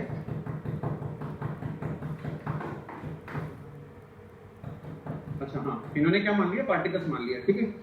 अब इन्होंने ये भी कहा कि हर सोर्स से क्या निकलता है? पार्टिकल्स निकलते हैं, जिनकी शेप एंड साइज अलग अलग होती है, जिनकी शेप एंड साइज अलग अलग होती है और वो सभी लाइट की स्पीड से ट्रेवल करते हैं। फिर इनसे ये पूछा गया कि भाई लाइट के कलर अलग अलग क्यों होते हैं? ग्रीन, ब्लू, येलो, इस तरह से क्यों होती है लाइट? कलर अलग अलग क्यों होते हैं? तो इन्होंने ये कहा कि वो जो पार्टिकल्स निकलते हैं उनकी शेप एंड साइज अलग अलग होने की वजह से कलर भी अलग अलग होता है। मतलब पार्टिकल के शेप एंड साइज पे डिपेंड करता है कि कलर किस तरह का होगा। ये ऐसा इन्होंने कहा, सब गलत कहा मगर इन्होंने ऐसा कहा उस समय, ठीक है। उसके बाद जो है वो स्ट्रेट लाइन में ट्रेवल करते हैं। कोई भी चीज लिमिट होती है तो स्ट्रेट लाइन में ट्रेवल करना कोई बड़ी बात नहीं है। मैंने एक अजम्पशन ये भी दिया कि स्ट्रेट लाइन में ट्रेवल करते हैं। ठीक, फिर उन्होंने ये कहा कि अगर ये पार्टिकल एक मीडियम से दूसरे मीडियम में जाते हैं तो इनकी स्पीड चेंज हो जाती है। यानी ये रिफ्रैक्शन के बारे में बात कर रहा है। एक मीडियम से जब दूसरे मीडियम में जाती है तो स्पीड चेंज हो जाती है, बिल्कुल सही भी है। मगर इन्होंने ऐसा कहा कि जब लाइट डेंसर मीडियम में ट्रेवल करती है तो उसकी स्पीड हाई होती है। मतलब इन्होंने ऐसा कहा कि अगर हम रेयरर से लाइट उसमें भेजें डेंसर में, तो डेंसर में जो स्पीड है वो ज्यादा होती है। आगे एक्सपेरिमेंट से प्रूव हो गया कि डेंसर के अंदर तो स्पीड ऑफ लाइट कम होती है। जैसे अगर आप वाटर के अंदर स्पीड ऑफ लाइट निकालो और एयर के अंदर स्पीड ऑफ लाइट निकालो, एयर के अंदर जो स्पीड आती है बच्चों, वाटर के अंदर जो स्पीड होती है उससे क्या होती है, ज्यादा होती है। तो इन्होंने उल्टा सजेस्ट कर दिया था एक तरह से। तो ये बहुत सारे ऐसे कारण थे, ऐसे बहुत सारे कारण थे जिनकी वजह से थ्योरी आगे जाके क्या होगी, फेल। सबसे बड़ी गड़बड़ तो इन्होंने यही कर दी कि डेंसर में स्पीड ज़्यादा थी। ठीक है, डेंसर में स्पीड क्या पाई गई, एक्सपेरिमेंट में कम पाई गई। ठीक, मगर क्या था कि शुरुआत में न्यूटन का नाम बहुत बड़ा था, तो काफ़ी टाइम तक यही थ्योरी मार्केट में चलती थी। ठीक है, उसके बाद जो है अब ऐसा नहीं है कि इस थ्योरी में कुछ एक्सप्लेन नहीं किया। इस थ्योरी से न्यूटन साहब ने क्या क्या एक्सप्लेन कर दिया। पहला, अपने को सिर्फ क्या ध्यान रखना है इस थ्योरी में, उन्होंने क्या बोला, हर सोर्स से क्या निकलते हैं, पार्टिकल्स निकलते हैं। शेप एंड साइज क्या होता है, अलग अलग होता है, इसी की वजह से कलर अलग अलग होता है। तीसरा मेन पॉइंट, ये किस पे ट्रैवल करते हैं, स्ट्रेट लाइन पर ट्रैवल करते हैं। फोर्थ, इन्होंने ये कहा कि डेंसर में स्पीड क्या होती है, ज्यादा होती है। ठीक, ऐसा इन्होंने कहा। आगे जाके सब उल्टा हुआ। ठीक है, अच्छा, इससे क्या क्या एक्सप्लेन किया जा सकता है, क्वेश्चन से पूछेगा अगर पेपर में, तो इस टाइप से पूछेगा कि जो न्यूटन थ्योरी थी उससे आप क्या क्या एक्सप्लेन कर सकते हैं। तो कुछ तो एक्सप्लेन किया होगा ना इसने, तभी तो कुछ ना कुछ एक्सेप्टेंस होगा उसका। ठीक है, वरना तो फिर तो ये स्टार्टिंग में रिजेक्ट होना चाहिए। और काफी टाइम तक इसको मान लिया गया कि तो इससे क्या क्या प्रूव हो सकता है बच्चों, क्या क्या एक्सप्लेन हो सकता है। पहला, स्ट्रेट लाइन प्रोपगेशन को आप एक्सप्लेन कर सकते हैं। दूसरा रिफ्लेक्शन, तीसरा रिफ्रैक्शन। ये कैसे प्रूव किया होगा उसमें नहीं जानना है, क्योंकि थ्योरी गलत है तो इसमें कैसे प्रूव किया होगा तो जान के करेंगे भी क्या। हाँ, मोटा मोटा ये जानना है कि इसने क्या क्या एक्सप्लेन कर दिया, स्ट्रेट लाइन प्रोपगेशन, रिफ्लेक्शन और रिफ्रैक्शन। किसको ये एक्सप्लेन नहीं कर पाया, आंसर है इंटरफेरेंस, डिफ्रैक्शन। अच्छा, इनको क्यों नहीं एक्सप्लेन कर पाया, पोलराइजेशन, इनको क्यों नहीं एक्सप्लेन कर पाया, उसके लिए अपन अभी भी बात कर रहे थे ना। इंटरफेरेंस तो वेव को रिप्रेजेंट करता है। अगर आपने इंटरफेरेंस करा दिया तो पक्की बात है कि वो क्या है, लाइट क्या है, वेव। जबकि इन्होंने तो क्या माना, हाँ, इन्होंने तो क्या मान लिया था उसको, इनिशियली बोल दिया पार्टिकल है। ये पार्टिकल में तो इंटरफेरेंस हो नहीं सकता, तो इंटरफेरेंस को आप कभी भी पार्टिकल मान के एक्सप्लेन नहीं कर सकते। सो दैट ये तीनों चीजें एक्सप्लेन नहीं कर सकते। ठीक, नेक्स्ट, जो नेक्स्ट थ्योरी है बच्चों, इस पे क्वेश्चन बनता है और ये थोड़ा सा अपने को ध्यान में रखना। ये अच्छी थ्योरी है, बहुत सारी चीजें से एक्सप्लेन हुई। रिफ्रैक्शन, रिफ्लेक्शन, इनके लॉज भी प्रूव कर सकते हैं। हम चाहेंगे तो आगे पढ़ लेंगे, हम इसे प्रूफ हमें नीट में जरूरत पड़ती नहीं है। वो थ्योरी है बच्चों हाइगन्स थ्योरी, हाइगन्स वेव। तो हाइगन्स जो वेव थ्योरी है वो 1678 में आई थी। और अगर आप न्यूटन वाली देखो तो ये 1637 में आई थी। मतलब लगभग सेम टाइम पर ये दोनों थ्योरी आई थी। मगर सबसे ज्यादा किसको एक्सेप्टेंस मिली, न्यूटन को। क्यों, जबकि वो ज्यादा गलत थी। अभी न्यूटन को ज्यादा एक्सेप्टेंस क्यों मिली, क्योंकि न्यूटन बहुत बड़ा नाम था, न्यूटन बहुत ही बड़ा नाम था उस टाइम पे। तो उसकी मतलब न्यूटन साहब की बातों को ज्यादा एक तरह से वैल्यू दी गई है। ठीक है बच्चों, तो अब अपने को पढ़ना है हाइगन्स वेव। ठीक है, तो न्यूटन जो थ्योरी है उसमें सिर्फ मोटी मोटी 2-3 चीजें हमने ध्यान रखी है। बहुत ज्यादा रिसर्च करने की जरूरत पे नहीं है। कैसे फेल हो गई, किसने फेल कर दी, वो इंटरफेरेंस नहीं हो पा रहा था इसलिए फेल हुई, ऐसा मानना। दूसरा, तो सबसे बड़ा ब्लंडर क्या कर दिया उसने, डेंसर में स्पीड को ज्यादा बता दिया। ये बाद में प्रूव हो गया कि डेंसर में लाइट की स्पीड कम होगी। अभी wave theory, Huygens wave theory जो है, हाइगन्स एक साइंटिस्ट है, उन्होंने जो थ्योरी अपनी दी, उन्होंने भी कुछ अजम्पशन दी। जैसे न्यूटन ने क्या अजम्पशन लिए थे कि भाई लाइट पार्टिकल में फॉर्म में यूनिट होती है, तो इन्होंने भी कुछ क्या लिए हैं, अजम्पशन लिए हैं। तो सबसे पहले अपन वन बाय वन इनके जो जो पॉइंट्स उन्होंने माने उसके बारे में बात करना चाहते हैं। इन्होंने देखो सबसे मोटी बात तो ये कही, सबसे इंपॉर्टेंट बात इन्होंने ये कही कि जब लाइट ट्रैवल करती है किसी भी सोर्स से निकल के, है ना, तो पार्टिकल्स की फॉर्म में नहीं करती है, वेव फ्रंट की फॉर्म में ये ट्रैवल करती है। इसकी फॉर्म में इन्होंने रेज भी नाम नहीं लिया, वेव भी नाम नहीं लिया, इन्होंने नाम लिया वेव फ्रंट। इन्होंने ये कहा कि जब कोई सोर्स लाइट इमिट करता है तो वो एक वेव फ्रंट जनरेट करता है। फिर वो जो वेव फ्रंट होता है वो अपने से अगला वेव फ्रंट जनरेट कराता है। फिर वो वेव फ्रंट जो होता है वो उससे अगला वेव फ्रंट जनरेट कराता है। और इस तरह से wave front to wave front, wave front to wave front जो है वो लाइट क्या करती है, मीडियम में आगे इमिट करती है। मतलब इन्होंने ऐसा नहीं कहा कि रे आगे की तरफ ट्रेवल करती है, इन्होंने कहा वेव फ्रंट ट्रेवल करती है। क्या चीज ट्रेवल करती है? Wave front. अब सबसे पहले तो आप मुझे ये बताओ कि वेव फ्रंट होता क्या? वेव फ्रंट क्या है? हाँ भाई, वेव फ्रंट क्या होता है, तो समझाएगा? नहीं पता? चलो पता करते हैं, थोड़ा बहुत पता करते हैं, बहुत ज्यादा डिटेल में हम पता करेंगे कहाँ 11th वाली वेव में। डिस्टर्बेंस को वेव फ्रंट नहीं कहते बेटा, डिस्टर्बेंस हमारी disturbance, disturbance is not wave front. Energy transfer को भी वेव फ्रंट नहीं कहते। Plane in which energy is same, ये थोड़ा बहुत ठीक है, सही नहीं है मगर मिहिर ने बोला है वेव पार्टिकल्स। अरे वेव पार्टिकल्स, वेव और पार्टिकल्स के दोनों एक साथ तो ही नहीं सकते, या तो लाइट वेव ही होगी या फिर पार्टिकल्स ही। वेव पार्टिकल या तो वेव क्या होगी, वेव लाइट, या तो क्या होगी, वेव ही मानी जाएगी। जब इंटरफेरेंस पढ़ रहे हो तो वेव ही मानी जाएगी, फोटो इलेक्ट्रिक इफेक्ट पढ़ रहे हो तो पार्टिकल ही माना जाएगा। लाइट को एक ही साथ वेव भी मान लें, पार्टिकल भी मान लें, ऐसा पॉसिबल नहीं है। ऐसा होता तो फिर तो सिंगल नेचर हो जाता ना, इसका ड्यूल नेचर नहीं होता, अलग अलग दो नेचर नहीं होता। सेम मोशन करना if you want to लिखा है phase of wave is constant. नहीं देखो, छोड़ो, देखो बच्चों, मान लेते हैं कि वेव फ्रंट को समझने के लिए आप ऐसे मान लो, वेव फ्रंट एक ऐसा कर्व होता है, स्ट्रेट कर्व भी हो सकता है, मुड़ा हुआ भी हो सकता है, ऐसा सरफेस होता है, ऐसे बोलो। वेव फ्रंट वो सरफेस होती है बच्चों जिस सरफेस पे जितने भी पार्टिकल हैं, जब वेव चलेगी तो उस सरफेस पे जो बहुत सारे पार्टिकल हैं वो सब क्या करेंगे, ऑसिलेशन करेंगे। तो वेव फ्रंट एक ऐसे सरफेस को कहते हैं जिस सरफेस के ऊपर जितने भी पार्टिकल्स हैं उन सभी पार्टिकल्स का जो वाइब्रेशन है वो सेम फेज में होना चाहिए। किसमें होना चाहिए? सेम फेज में होना चाहिए। वेव फ्रंट एक ऐसा सरफेस है, एक ऐसा सरफेस है जिसके हर पॉइंट पर जो पार्टिकल्स हैं वो सेम फेज में वाइब्रेट करें। यानी ऐसा हाइपोथेटिकल सरफेस जिसके ऊपर जितने भी पार्टिकल्स हैं वो सभी के सभी सेम फेज में ऑसिलेशन करें, तो हम कहेंगे कि सेम फेज में ऑसिलेशन करने वाले पार्टिकल्स का जो पाथ है, इस तरह से यानी सरफेस है उनकी, उसको हम क्या बोलेंगे? वेव फ्रंट बोलेंगे। इलेक्ट्रोस्टैटिक्स आपने अभी भी पढ़ा है ना, लिंक करने के लिए इलेक्ट्रोस्टैटिक्स से दूंगा था, तो आपको आसानी समझ में पड़ जाएगा। मान लो एक चार्ज है, यहाँ पर हमारे पास चार्ज की जगह लाइट सोर्स है, वहाँ चार्ज होता है, यहाँ सोर्स है, समझना इस बात को। वहाँ वहाँ पर इलेक्ट्रिक फील्ड लाइंस होती है, चार्ज से क्या निकलती है? Electric field lines. हमारे सोर्स से क्या निकलेंगी? रेज। अरे ठीक है ना भाई। और अब बात करते हैं वेव फ्रंट की। किसी चार्ज के चारों तरफ जिस तरह से इक्वी पोटेंशियल सरफेस होती है, कौन सी? इक्वी पोटेंशियल सरफेस, ये तो अभी बड़ी हुई है। किसी चार्ज के चारों तरफ जैसे इक्वी पोटेंशियल सरफेस होती है, तो इक्वी पोटेंशियल सरफेस का क्या डेफिनेशन होता है? एक ऐसी सरफेस जिसके ऊपर एक ऐसी सरफेस जिसके हर पॉइंट पर पोटेंशियल क्या हो, सेम। उसी तरह से जैसे वहाँ इक्वी पोटेंशियल सरफेस होती है, उसी तरह से बच्चों यहाँ पर क्या होता है? वेव फ्रंट होता है। इक्वी पोटेंशियल सरफेस में हर पॉइंट का पोटेंशियल सेम होता है। और वेव फ्रंट जो होता है, वेव फ्रंट को कैसे डिफाइन करते हैं? अरे समझने के लिए तुलना कर रहे हैं, हम कंपैरिजन कर लिए ताकि वो समझा हुआ था भाई अपने आप समझना है। तो वेव फ्रंट ऐसा फ्रंट होता है, ऐसा सरफेस होता है जिसके पॉइंट पर, जिसके हर पॉइंट पर जो पार्टिकल ऑसिलेशन कर रहा होगा वो ऑसिलेशन सेम फेज में होना चाहिए। वहाँ पार्टिकल्स के पोटेंशियल सेम होते हैं, सरफेस के हर के पोटेंशियल सेम होते हैं, और यहाँ पर वाइब्रेशन का फेज सेम। ठीक है बच्चों, तो वेव फ्रंट जो है वो किसको कहते हैं? वेव फ्रंट वो सरफेस है जिस पर जितने भी पार्टिकल हैं उनका ऑसिलेशन क्या है? सेम फेज में होना चाहिए, इन फेज ऑसिलेशन होना चाहिए। Phase means physics.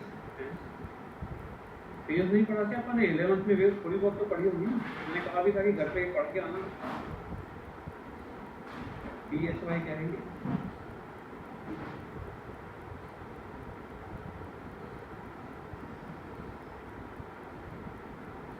फेज क्या होता है? फेज क्या होता है दोस्तों? ये फेज ये होता है, जैसे वेव की इक्वेशन लिखते हैं ना हम, वेव की क्या इक्वेशन है? वेव की इक्वेशन बता दो रैंडम। वेव की इक्वेशन होती है y = a sin omega t minus kx plus kx भी लिख सकते हो, चलेगा। तो साइन के पीछे का ये जो एंगल होता है ना, तो इसको बोला जाता है फेज। इसको बोला जाता है फेज। ठीक है, मीडियम के वो सारे पार्टिकल्स जो इस सेम फेज में ऑसिलेशन कर रहे हैं, उनको मिलाने वाला जो सरफेस है उसको बोलते हैं हम क्या? Wave front. इसको अभी अपन डिस्कस करते हैं। अभी तो जो हाइगन्स ने बोला पहले उसके बारे में बात की। अच्छा, ये मत कहना कि सर ये इक्वेशन में हमने पहले कर वेव आपने 11th में जरूर पढ़ा होगा, वेव का ही एक्सटेंडेड पार्ट है वेव ऑप्टिक्स।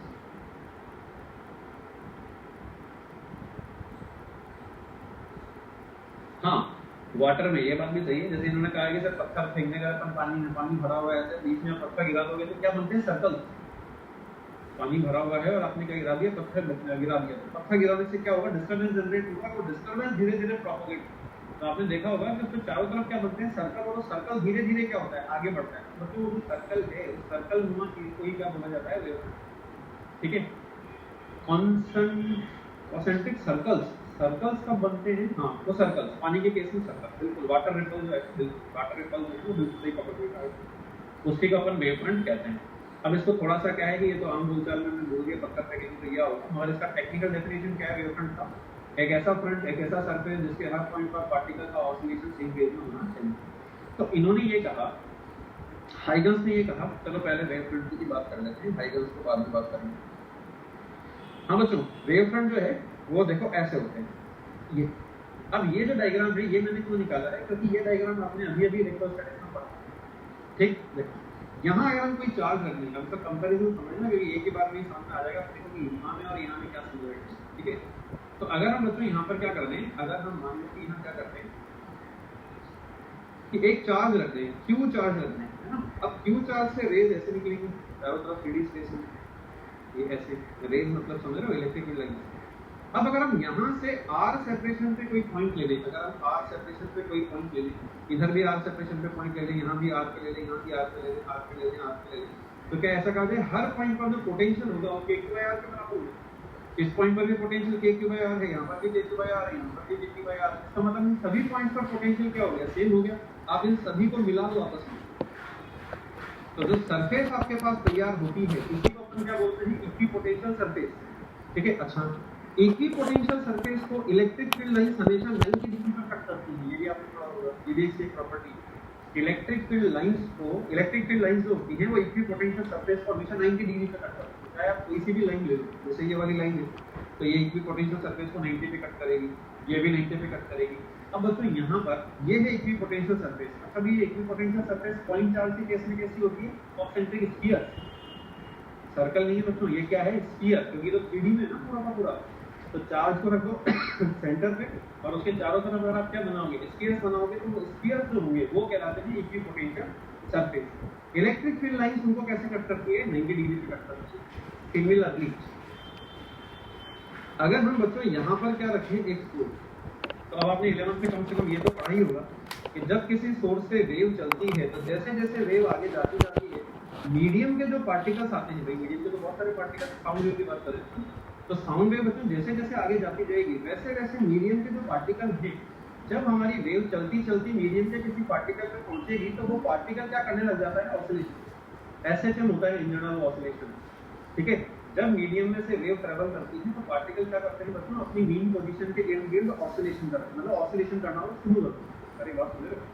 तो क्या ऐसा कहा जाए कि अगर हम यहाँ पर कोई सोर्स ले, पॉइंट सोर्स ले, है ना, तो पॉइंट सोर्स जैसे बल्ब ले, तो वो क्या करेगा, चारों तरफ 3D स्पेस में इमिट कराएगा वेव।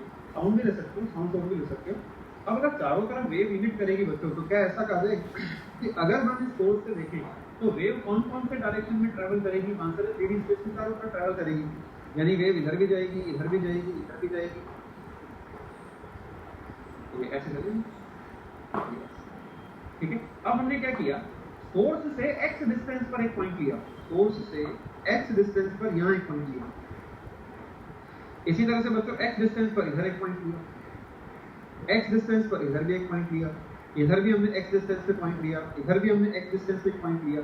तो क्या ऐसा कहा जाए ये सारे के सारे जो पॉइंट्स हैं जो कि सोर्स से क्या है, x डिस्टेंस पर हैं, तो क्या ऐसा कहा जाए जैसे ही वेव चलेगी, तो जैसे वेव चारों तरफ चलेगी बच्चों, तो चारों तरफ सेम स्पीड से चलेगी। इसका मतलब डिस्टर्बेंस, वेव का मतलब होता है डिस्टर्बेंस का चलना, इसका मतलब डिस्टर्बेंस जो है वो x वाले पॉइंट पर, इस x वाले पॉइंट पर जितने टाइम में पहुंचा होगा उतने ही टाइम में डिस्टर्बेंस इधर वाले x पे भी तो पहुंच गया होगा, क्योंकि वेव तो चारों तरफ ही चल रही है। जितने टाइम में सोर्स से डिस्टर्बेंस या वेव यहाँ तक पहुंची होगी बच्चों, उतने ही टाइम में तो यहाँ तक भी पहुंच गई होगी, उतने ही टाइम में यहाँ तक भी पहुंच गई होगी, उतने ही टाइम में इधर भी x पहुंच गई होगी, इधर भी x पहुंच गई होगी, इधर भी x पहुंच गई होगी, और उतने ही टाइम में अगर ये हर जगह एक तरह से पहुंच गई है तो ये सारे के सारे पार्टिकल क्या करना शुरू कर देंगे, ऑसिलेशन। अब बिकॉज इन सारे पार्टिकल्स पे वेव एक साथ पहुंची है, एक ही टाइम पे पहुंची है, सो दैट ये सारे पार्टिकल बिल्कुल आइडेंटिकल तरीके से ऑसिलेशन करना शुरू करेंगे। क्योंकि ऑसिलेशन का जो ऑर्डर है, मतलब वेव जब पहुंचती है तब ऑसिलेशन स्टार्ट होता है, तो वेव इन सभी पॉइंट्स पर एक साथ पहुंचेगी, एक समय पे पहुंचेगी, क्योंकि इनका डिस्टेंस बराबर है सोर्स से। तो अगर इन सभी पॉइंट्स पर एक साथ वेव पहुंचेगी तो क्या ऐसा कहते हैं इन जगहों पर जो पार्टिकल होंगे, मीडियम पार्टिकल, वो एक साथ ऑसिलेशन करना शुरू करेंगे। और एक साथ बच्चों अगर वो ऑसिलेशन करना शुरू करेंगे तो उनके जो फेज होंगे ऑसिलेशन के, फेज मतलब वो साइन के पीछे का एंगल, वो भी क्या होगा बच्चों, सेम होगा। और अगर वो सेम होगा तो क्या ऐसा कहा जाए इन सभी पार्टिकल्स के ऑसिलेशन का जो फेज है वो क्या है, सेम है। यानी ये सारे पार्टिकल सेम फेज में ऑसिलेशन करेंगे। और अगर ये सारे पार्टिकल सेम फेज में ऑसिलेशन करेंगे बच्चों तो इनको आप आपस में मिलाओ।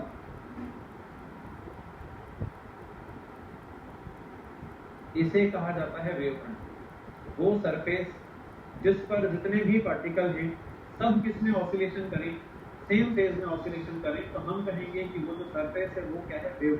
तो क्या ऐसा कहा जाए इस जगह भी वेव फ्रंट कैसे आएंगे, स्फेरिकल। जैसे पॉइंट चार्ज के लिए इक्विपोटेंशियल सरफेसेस कैसी होती हैं, स्फेरिकल, उसी तरह से पॉइंट सोर्स के लिए वेव फ्रंट मतलब ये सरफेस, ये भी कैसी होगी बच्चों, स्फेरिकल। आई होप समझ में लग गया होगा कि ये वेव फ्रंट कैसी है। जिन्होंने 11th में नहीं भी पढ़ा है उनको भी समझ में लग गया होगा कि ये किस तरह से अपने वेव फ्रंट बनाया है। ठीक है, आइडेंटिकल पार्टिकल्स होते हैं ऐसे, मतलब सोर्स से जितनी डिस्टेंस पर एक है दूसरा भी उतनी डिस्टेंस पर आइडेंटिकल होगी। जब ये आइडेंटिकल होंगे तो सब एक साथ डांस करेंगे, और सब एक साथ डांस करेंगे तो हम बोलेंगे कि उनके ऑसिलेशन का जो फेज है वो क्या है, सेम है, फेज सेम है। ठीक है, उन्हीं को तो अपन इक्विपोटेंशियल या इक्विपोटेंशियल या वेव।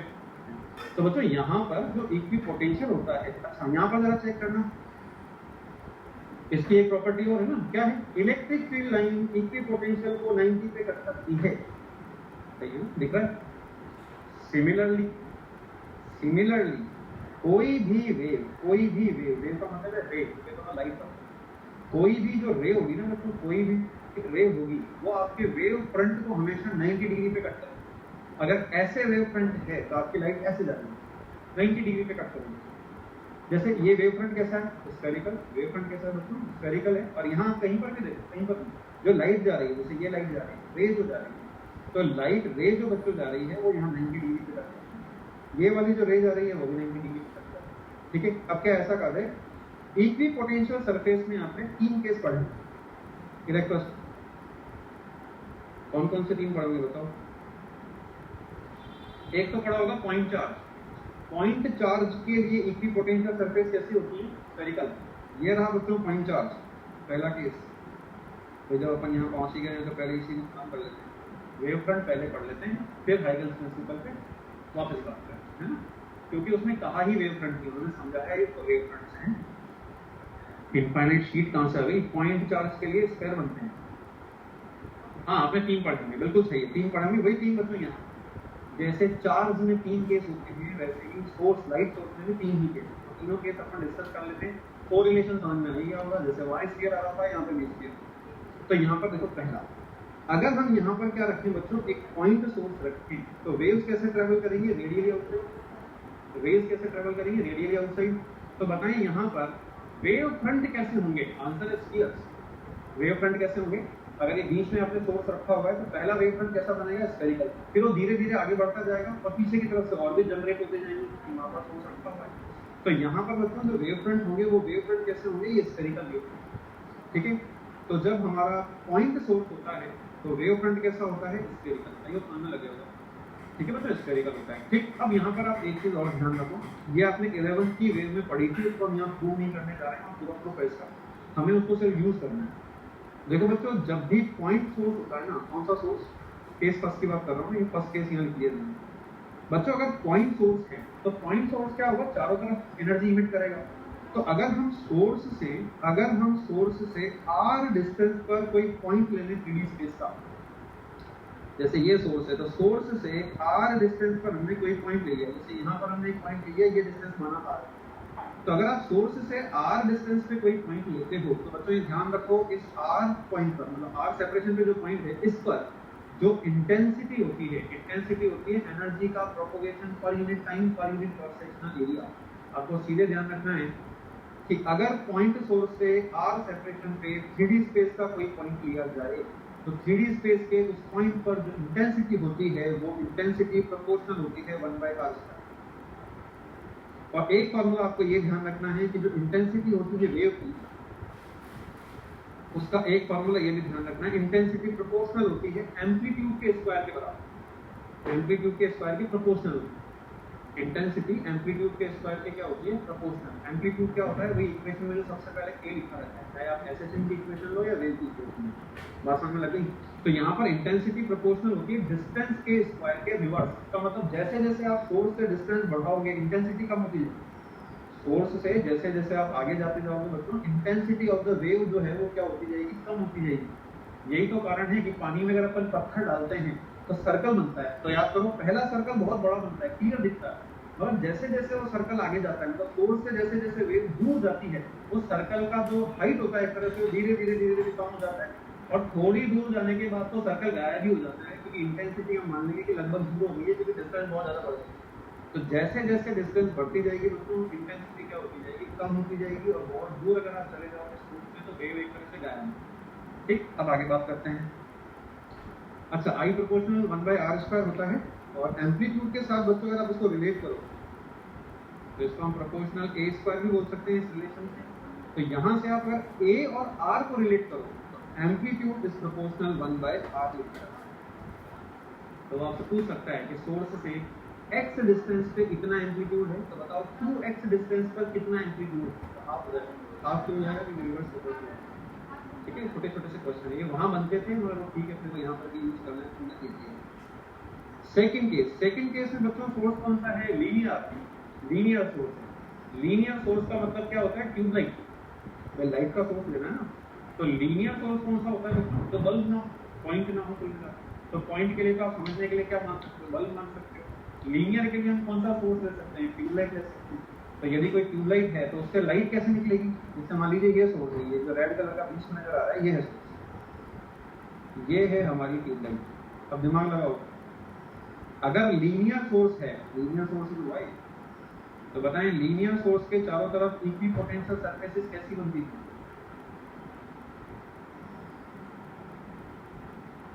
सिलेंडर। बिल्कुल सही बात है, सही आंसर दिया, पीयूष ने दिया है, सबने लगभग सिलेंडर दिया। याद करो, स्ट्रेट लाइन, अगर स्ट्रेट लाइन वायर होता था, चार्ज वायर होता था, उसके चारों तरफ इक्विपोटेंशियल सरफेस, बच्चों जो वहाँ इक्विपोटेंशियल है वही तो यहाँ वेव फ्रंट है। वहाँ कैसा इक्विपोटेंशियल बनता था, सिलेंड्रिकल, यहाँ पर भी बिल्कुल वैसा ही।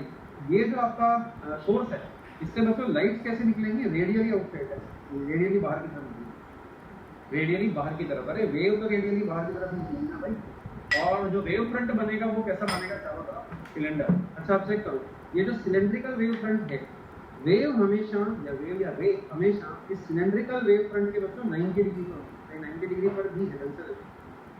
और ये जो यहाँ सिलेंडर से मैंने वेव निकाल रखी है, इलेक्ट्रोस्टैटिक्स में यहाँ वेव की जगह क्या लिखा रहता है, इलेक्ट्रिक फील्ड लाइन्स। तो वो इलेक्ट्रिक फील्ड लाइन्स यहाँ क्या बन गई, ठीक है। तो यहाँ पर मतलब कैसा होगा, सिलेंड्रिकल होगा। अब आप ये ध्यान रखें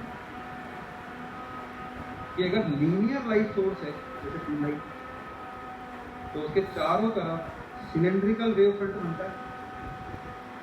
जैसे जैसे वेव आगे जाती जाएगी वैसे वैसे सिलेंडर बड़ा होता है। अरे दूर जा रहे हैं ना, तो सर्कल बड़ा होता है पानी में, ये एक ही सिलेंडर नहीं बनते हैं, बहुत सारे सिलेंडर है, एक के बाद एक बनता ही जाएगा, आगे बढ़ता ही जाएगा।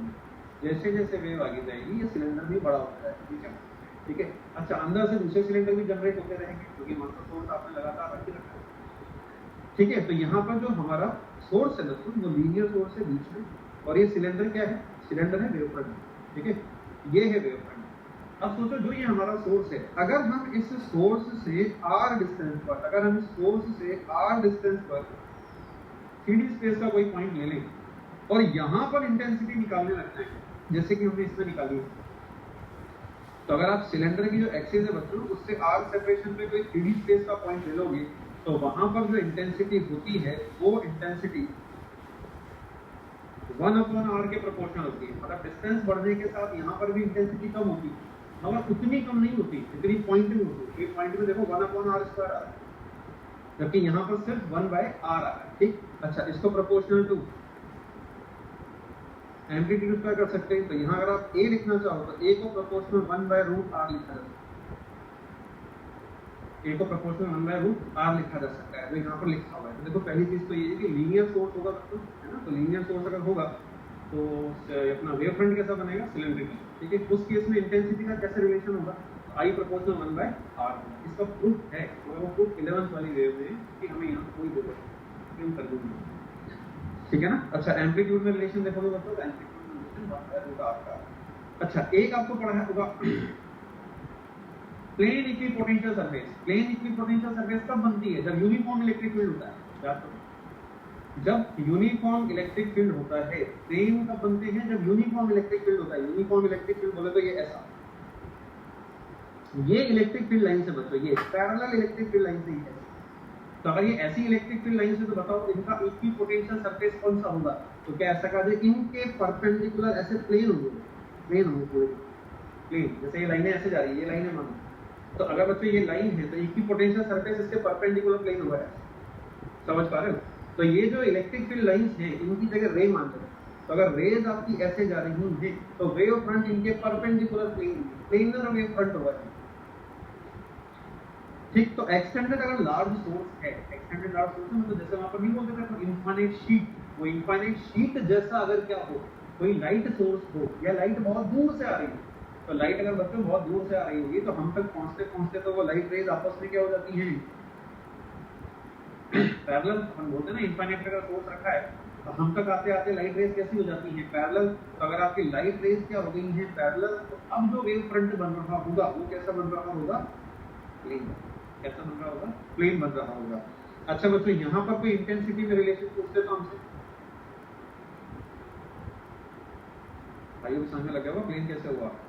जैसे इनफाइनाइट चार्ज शीट होती थी वहां पर, इनफाइनाइट चार्ज की शीट के सामने इलेक्ट्रिक फील्ड क्या होता था, यूनिफॉर्म। उसका वेव फ्रंट कैसा बनता था, प्लेनर। तो यहाँ पर वेव फ्रंट जो है वो कैसा बनेगा, प्लेनर बनेगा, ठीक है। अच्छा भी बताएं, इंटेंसिटी का डिस्टेंस के साथ क्या रिलेशन आएगा, कोई रिलेशन नहीं आएगा, कांस्टेंट रहेगी। क्यों रहेगी कांस्टेंट, क्योंकि जितनी एनर्जी यहाँ से जा रही है, जितनी एनर्जी इस वाले प्लेन से जा रही है, उतनी एनर्जी इस वाले प्लेन से जा रही है। तो आप ये मान लो कि इंटेंसिटी क्या रहेगी, कांस्टेंट रहेगी। अच्छा, इंटेंसिटी अगर कांस्टेंट रहेगी तो इस बात में एम्पलीट्यूड भी क्या रहेगा, कांस्टेंट रहेगा। देखो बच्चों, जो अपन वेव पढ़ते हैं ना, बोर्ड पे देखो, जो भी हम वेव पढ़ते हैं, जो 11th में हम वेव पढ़ते हैं, जिसकी इक्वेशन आप क्या लिखते हो, ये लिखते हो, y = a sin omega t - kx, ठीक। सोच के बताओ इस वेव में एम्पलीट्यूड कौन है, यही तो एम्पलीट्यूड कहलाता है ना। हाँ, और ये a क्या लेते हैं बच्चों पर, कांस्टेंट। एम्पलीट्यूड को क्या लेते हैं, कांस्टेंट। जैसे एसएचएम पढ़ते हैं, एसएचएम की इक्वेशन क्या होती है, y = a sin omega t, उसमें kx का टर्म नहीं आता, ठीक है। तो यहाँ पर भी एम्पलीट्यूड क्या होता है, कांस्टेंट। तो अपन अभी फिलहाल वेव की बात कर रहे हैं। देखो बच्चों, ये जो आपको वेव इक्वेशन पढ़ाई गई है, या जो ये वेव इक्वेशन आपने 11th में पढ़ी है, ये जो वेव इक्वेशन हमने 11th में पढ़ी है, इसमें हम एम्पलीट्यूड को क्या मान के रखते हैं, कांस्टेंट। अब आप इन तीन डायग्राम को देखो, कौन से डायग्राम में एम्पलीट्यूड कांस्टेंट आ रहा है, पहले वाले में भी कम हो रहा है एम्पलीट्यूड डिस्टेंस के साथ, दूसरे वाले में भी कम हो रहा है डिस्टेंस के साथ, तीसरे वाले में एम्पलीट्यूड कांस्टेंट आ रहा है, थर्ड वाले में अगर एम्पलीट्यूड कांस्टेंट आ रहा है बच्चों, इसका मतलब हम वो वेव पढ़ते हैं 11th में जिसकी ये इक्वेशन होती है, जिस वेव का वेव फ्रंट प्लेन हो। कौन सी वेव पढ़ते हैं, जिस वेव का वेव फ्रंट क्या हो, प्लेन हो। मतलब हम एक डायरेक्शन में चलने वाली एक तरह से पैरेलल वेव के बारे में पढ़ते हैं। इसीलिए ये जो इक्वेशन है, अगर आपने कभी गौर किया हो किसी में अगर आप देखोगे तो इस इक्वेशन को वो वेव इक्वेशन नहीं लिखता है, वो लिखता है equation of plane progressive wave. Plane लगा रहता है, प्रोग्रेसिव वेव और स्टैंडिंग वेव को नाम सुना ना हमने, है ना बच्चों। तो वहां क्या लिखा रहता है, plane progressive wave. Plane progressive wave, plane का क्या मतलब है, कौन सा प्लेन, आंसर है ये वाला प्लेन, ये वाला प्लेन। ऐसा प्लेन मतलब जो वेव फ्रंट कैसा हो, प्लेन। प्लेन वेव फ्रंट के लिए जो वेव है वो वाली वेव पढ़ते हैं बच्चा 11th में, तभी जाके एम्पलीट्यूड को क्या ले सकती है, कांस्टेंट। तो यहाँ पर ये जो इक्वेशन ऑफ वेव आप लिखते हो, ये कौन सी वेव है। देखो वेव बहुत सारे तरीके हो सकती है, जैसे इसमें वेव को बोलते हैं स्फेरिकल वेव। कौन सी वेव बोलते हैं बच्चों, इसमें स्फेरिकल वेव। इसमें बोलते हैं स्फेरिकल वेव, इसमें बोलते हैं सिलिंड्रिकल वेव, और इसमें बोलते हैं प्लेन वेव। तो अपन कौन सी वेव पढ़ते हैं? Plane wave. तो ये आधों को तो पता ही नहीं होता कि हम कौन सी वेव पढ़ रहे हैं, पढ़ लेते हैं, ठीक है। तो ये तीन, आई होप ये समझ में लगे होंगे वेव फ्रंट किसे कहते हैं। यस और नो बोलो भाई, यस और नो बोलो, ये हमारे काम की चीज है। ठीक ठीक ठीक, ओके, वेरी गुड। अच्छा, तो अब अपन आते हैं वापस से हाइगन्स, है ना, हाइगन्स से। अच्छा, ये तो समझ रहे हो ना, अब ये वेव फ्रंट लगातार क्या करेंगे, जैसे जैसे वेव आगे बढ़ेगी वैसे ये भी आगे बढ़ेगा। तो हाइगन्स जो साइंटिस्ट थे, उन्होंने न्यूटन के बाद थ्योरी दी, उनमें क्या क्या उन्होंने माना, अजम्पशन क्या माने, उनके मेन पॉइंट क्या थे, उन्होंने जो मान लिए वो पहले अपन एक बार डिस्कस कर लेते हैं। तो बच्चों, उन्होंने ये कहा, उन्होंने light energy travel in form of wave with the help of hypothetical medium ether की बात करते हैं। देखो एक्चुअल में उस जमाने में, मतलब ये बहुत पुराने जमाने की बात करते हैं, उस जमाने में क्या होता था दोस्तों, इससे पहले लाइट जो थी, इससे पहले जितनी भी वेव थी, जैसे साउंड वेव है या दूसरी रस्ती वाली वेव, तो वो सारी वेव्स क्या होती थी, मैकेनिकल वेव हुआ करती थी। मतलब उस जमाने में जो वेव हुआ करती थी वो सारी क्या हुआ करती थी, मैकेनिकल वेव हुआ करती थी। दो तरह की वेव होती है ना, मैकेनिकल वेव और एक इलेक्ट्रोमैग्नेटिक वेव। मैकेनिकल वेव वो वेव होती है जिनको प्रोपोगेट करने के लिए मीडियम चाहिए। तो जब हाइगन्स ने ये थ्योरी प्रेजेंट की लोगों के सामने, तो लोगों ने पूछा कि भाई ये तो तुम्हारी वेव है, तो पहली चीज तो आप लाइट को वेव बोल रहे हैं, जबकि न्यूटन साहब को लाइट को पार्टिकल बोल के गए, ठीक है। तो पहली चीज, अगर आप वेव बोल रहे हो तो वेव को चलने के लिए तो क्या चाहिए, मीडियम चाहिए। वेव को चलने के लिए उस जमाने में ऐसा माना जाता था कि वेव को चलने के लिए क्या चाहिए, मीडियम चाहिए। तो बताओ, सन से जो लाइट हमारे तक आ रही है, बीच में तो कुछ है नहीं, तो बताओ कौन से मीडियम में ट्रैवल करके आ रही है फिर, क्योंकि उस जमाने के लोगों को क्या पता था कि भाई मीडियम चाहिए होगा प्रोपोगेशन के लिए। तो इन्होंने क्या किया, हाइगन्स ने क्या किया, वहां एक हाइपोथेटिकल मीडियम मान लिया, हाइपोथेटिकल मीडियम मान लिया। इन्होंने कहा कि सन और हमारे बीच में एक हाइपोथेटिकल मीडियम है, उसका नाम है ईथर। यानी जो लाइट है, पहली चीज तो वो वेव है, दूसरी चीज वो वेव फ्रंट की फॉर्म में ट्रैवल करती है, तीसरी चीज वो ईथर नामक एक हाइपोथेटिकल मीडियम में से जाता। अभी ईथर यहाँ इन्होंने जबरदस्ती घुसा दिया, क्यों? क्योंकि लोगों ने पूछा भाई मीडियम होना चाहिए ना चलने के लिए, वेव होना है, ठीक ठीक है। तो पहला तो अपन ने ये ईथर इन्होंने मान लिया, ठीक। अब ये जो है, इसमें जो पॉइंट्स है, तो ये जो पॉइंट से बच्चों टाइम हो गया आज का, तो ये जो पॉइंट्स है ये आप एक बार घर पे रीड करें। आज का होमवर्क लिखो, कल संडे है, मंडे को भी क्लास नहीं होगी, तो पहले आप जो है, thank you sir, all clear, ये तो अच्छी बात है, ऑल क्लियर होना भी चाहिए। तो बच्चों होमवर्क लिखो, होमवर्क में आपको घर जाके 11th की जो वेव आपने पढ़ी है, उसमें स्पेशली जो इंटरफेरेंस, आपके पास अगर मॉड्यूल है तो मॉड्यूल में दे दीजिए, उसमें बच्चों जो इंटरफेरेंस हमने पढ़ा है, उस इंटरफेरेंस को आप एक बार दोबारा से देखो। उसमें पाथ डिफरेंस, हाँ एसएचएम जो अपन ने पढ़ा है, एसएचएम की बात नहीं कर रहा हूँ मैं, वेव की बात कर रहा हूँ। इंटरफेरेंस एसएचएम में नहीं, वेव में, है ना। नहीं, होमवर्क सेक्शन में अपलोड कर दीजिए जरूर, ठीक है, मैं बोल रहा हूँ ना अपलोड। हाँ, तो अपने को क्या पढ़ना है बच्चों, 11th वाली जो वेव है उसको आप रिवाइज करो, और पूरी वेव रिवाइज नहीं करनी है हमें सिर्फ उसका इंटरफेरेंस वाला जो पोर्शन है उसको रिवाइज, उसको आप एक बार जरूर पढ़ो, मॉड्यूल में से देखकर उसको जरूर पढ़ो। छोटे मोटे जो उसके इक्वेशंस हैं वो आप एक बार मतलब थोड़ा थोड़ा देख लो, ठीक है। अब जैसे रिफ्लेक्शन था, स्टैंडिंग वेव कैसे बनती है, ऑर्गन पाइप था, ठीक है, सितार वायर, गिटार वायर था, सोनोमीटर वायर था, ये सब नहीं करना हमें, सिर्फ सिंपल सा क्या पढ़ना है, इंटरफेरेंस, उसके फॉर्मूले पढ़ना, इंटेंसिटी मैक्सिमम कितनी होती है, मिनिमम कितनी होती है, एम्पलीट्यूड मैक्सिमम मिनिमम कितना होता है, ये सब अपने को पढ़ना है, ठीक है। ओके बच्चों, तो मिलते हैं नेक्स्ट क्लास में, आज के लिए इतना बहुत है। हाइगन्स थ्योरी अपन अगली क्लास में दोबारा से डिस्कस करेंगे। आज की क्लास में आप जो वेव फ्रंट है उसको सिर्फ समझ लें, बहुत है।